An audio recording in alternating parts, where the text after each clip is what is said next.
আসসালামু আলাইকুম। আশা করি আপনারা ভালো আছেন। আমরাও আপনাদের দোয়ায় ভালো আছি। প্রথমে মায়ের হাতে রান্না পক্ষ থেকে আপনাদেরকে সালাম জানাই। আসসালামু আলাইকুম। হিন্দু ভাই বোনদের জন্য নমস্কার।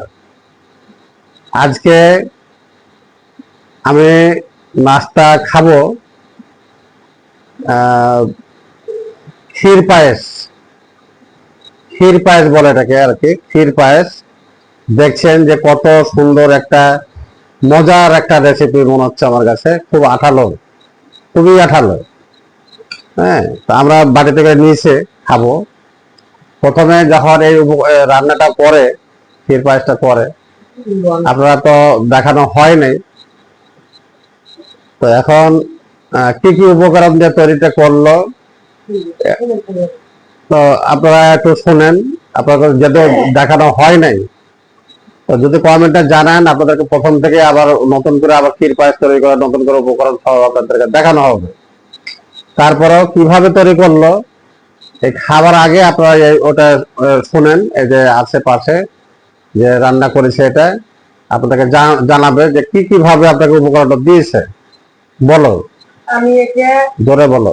আমি এটা প্যাকেট একটা কিনা প্যাকেট দুটা, এই প্যাকেটের ভিতরে বলো বলো। আমি এটা প্যাকেটের ক্ষীর, এর ভিতর সাবু আছে, ফিন্নি ধানের চাল আছে, চালটা গুঁড়া গুঁড়া করা আছে, এর ভিতর চিনি দেওয়া ছিল। আমি বাসাতে এটা এর ভিতর কিশমিশ, বাদাম, আমার নাতনিরা এরা বাদাম কিশমিশ খেতে চায় না, এটা ছোট ছোট করে কেটে কেটে ওর ভিতরে আমি দিয়েছি, দিয়ে 1 লিটার দুধের ভিতর এই একটা প্যাকেট দিয়েছি, দিয়ে ওর ভিতরে সাবু আছে, বাসায় কিছু সাবু ছিল, সেই সাবু দিয়ে এটা আস্তে আস্তে মিঠা জালে আমি আস্তে আস্তে করে নাড়া নাড়া নাড়া নামাইলাম। সুন্দর আঠালো হয়েছে। এর ভিতর কিশমিশ দেওয়া আছে, কাজু বাদাম, কাঠবাদাম, সব বাদাম দেওয়া আছে এর ভিতরে কাটা, কারণ আমার নাতনিরা খেতে চায় না, গোটা গোটা খেতে চায় না, ফেলে দেয়, ওর জন্য কেটে দিয়েছি। এই যে এইভাবে, এই তো দেখেন এর ভিতরে কেটে কেটে দেওয়া আছে, দিয়ে আমি ওইটা এইভাবে রান্না করেছি। এটা সবাই রান্না করতে পারবে, সবাই রান্না করতে পারবে, এটা সবাই রান্না করতে পারবে, ছোট বড় সবাই রান্না করতে পারবে। রান্নাটা খুবই সুস্বাদ। কিশমিশ বাদাম ছাড়া এটা ভালো লাগবে না। আপনারা কিশমিশ বাদাম যদি না থাকে তাহলে নাই, বাসায় একটু কিশমিশ আর বাদাম প্রায় সব ঘরে থাকে, কিছু বাদাম আর কিশমিশ থাকেই, এটা দিয়ে তখন আপনারা করবেন, দিয়ে বাসায় খাবেন, খুব সুস্বাদ। এত স্বাদ বলা যাবে না, আঠালো হয়েছে দেখেন, সাবুগুলা সব ফুটে গেছে, চাল তো গুঁড়ো। আপনারা চাল যদি কিনে যদি না নেন, যদি চাল না কিনেন, তাহলে আপনারা বাসায় যে পোলাও চালটা আছে, পোলাও চালটা ভিজে রাখে ভালো করে ধুইয়া শুকনা করে ওই চালটা পাটাতে একটু করে গুঁড়া করে নেবেন, বেটে নিবেন, সাবুটা একটু ভিজে রাখবেন, দিয়ে দুধের ভিতর দিলে হয়ে গেল।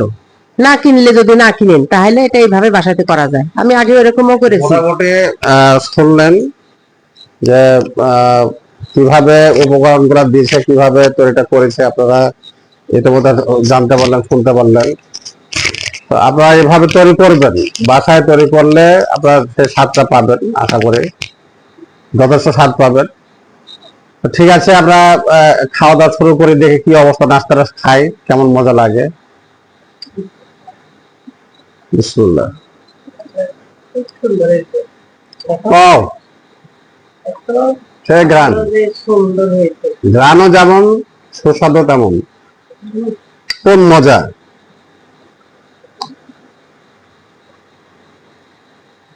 সেই মজা।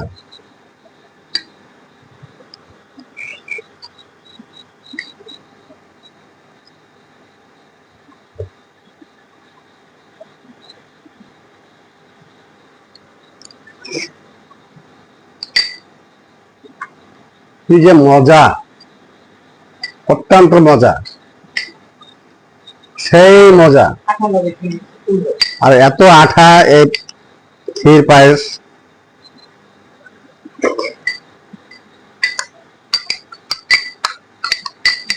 খুবই মজা।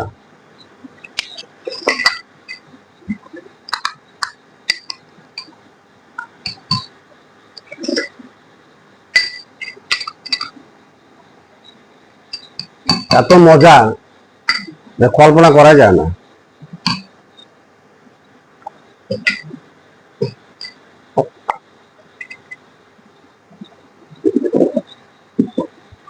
আলহামদুলিল্লাহ, খাইলাম, খুব শান্তি পাইলাম। আল্লাহ নিয়ামত, ক্ষীর পায়েস খুব মজা। আপনারা এভাবে বাড়িতে তৈরি করে খাবেন, খুব ভালো লাগবে, খুবই ভালো লাগবে। আবার দেখবেন, ভিডিওটা শেষ পর্যন্ত দেখবেন। আর আপনার যে প্রান্ত থেকে দেখেন না কেন, খুবই ভালো লাগবে। আপনার এই উপকরণটা দিয়ে দেখলেই, বা যদি রান্না করা যেভাবে বললো আপনাকে যেভাবে রান্না করবেন, তাইলে জানতে পারবেন সবকিছুই কেমন টেস্ট। কমেন্টে জানাবেন, যদি পুরোটাই আপনাদের মানে রান্না করার উপকরণটা দেখানো যায়, আপনাদের কমেন্টে জানাবেন, খুব ভালো লাগবে। বিভিন্ন ভাবে আমরা কমেন্টে লিখেছেন, বিভিন্ন নতুন নতুন ভাবে আপনাদেরকে ভিডিও প্রকাশ করা হচ্ছে। আমাদের জন্য দোয়া করবেন এবং আপনাদের সাপোর্ট চাই। অবশ্যই সাপোর্ট করবেন, শেয়ার করবেন, লাইক করবেন, কমেন্টে জানাবেন, ভালো মন্দ কমেন্টে জানাবেন, চেষ্টা করব। আর সাবস্ক্রাইব করবেন, এটা ভুলবেন না কোনো সময়তে। অবশ্যই এটা সাবস্ক্রাইব করে জানাবেন, কমেন্টে জানাবেন, শেয়ার করবেন, সবাই দেখবেন। ভিডিওটা দেখলে খুব মজা লাগবে। মায়ের হাতে রান্নার পক্ষ থেকে আপনাদেরকে আবারও সালাম জানাই, হিন্দু ভাইদেরকে নমস্কার জানাই। এ পর্যন্ত, আল্লাহ হাফেজ।